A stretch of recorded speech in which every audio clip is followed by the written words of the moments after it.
Hello guys! Welcome back again to my channel. Okay, so kumusta kayo guys? Medyo matagal-tagal ako walang upload kasi medyo busy po ako. Okay, so ang pag-uusapan natin ngayon ay ang bagong BPI app. So lingid sa ating kaalaman guys, since starting October 1 ay bago na po ang BPI apps. Okay, so pina-download na po tayo ng bagong BPI apps. So dito po sa video na ito, i-share ko po sa inyo ang bagong system nila. Paano gagamitin ang bagong BPI app sa pagbabayad ng inyong BPI credit card. Okay guys? So tara, panoorin natin. Ito siya. Yan. So pipindutin ko na login. So andito na ako guys. So ayan. So yung una kasi guys, kung mapapansin nyo, dati dito natin siya pinipindot. Saan ba yung banda? Ito, dito natin siya pinipindot banda sa bandang left side ng inyong cellphone. So dito banda, di ba yung may tatlong dot na nakaganon? So ngayon kasi guys, kung magbabayad na natin siya pipindutin guys. Yan, o yung settings na yan. Settings kasi yan eh. Pipindutin natin siya. And then yan, nandito na lahat.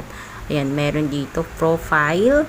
And then yung change password, yung update number, yung personal finance, insight, and then yung mobile key, and then yung biometric. So, nandiyan na lahat yan. And then, yan. Ito, QR, and then link mobile number to email, and then authentication amount, customize transaction limit, and then lastly guys, ito siya, manage billers and PS. So nasa bandang ilalim siya guys, nakatago siya. So dito siya, ayan. Ito siya ha. So ulit tayo guys ha. Okay, pag nandito ka na sa iyong account, sa iyong dashboard ng iyong BPI online apps, pipindutin natin tong tools na yan sa bandang right, and then yan, baba lang ng baba, and then nasa pinakababa siya ha.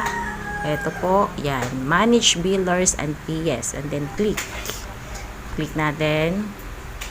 Ayan, so since na-enroll ko na yung aking dito dun sa old account, makikita nyo naman po sa video ko, may unang video po ako dito dun sa old apps application ng BPI apps kung paano i-enroll. So yun na po yun na po, kung naka-enroll na po kayo dun, tuloy-tuloy lang po dito. Yan po yung akin, ayan o, nandito na siya.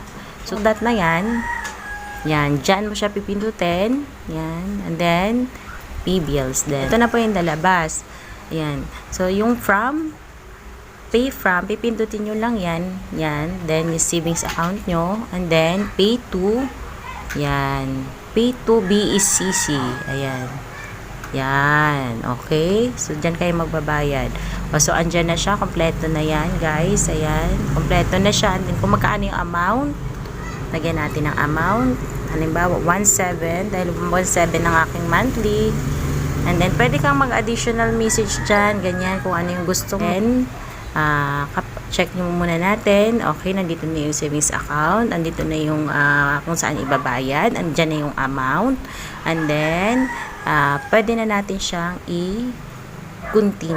And then, pagka-continue yun guys, okay na yun guys, yun na yun.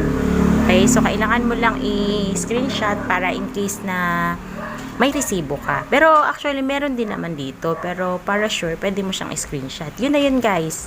Okay, so yun lang guys. Kung mayroon kayong katanungan o gusto nyong i-vlogs ko po, comment down lang po kayo sa baba. At yung mga iyong katanungan at yung iyong gusto, gagawin po natin o sasagutin po natin sa abit ng aking makakaya. Thank you guys, and God bless.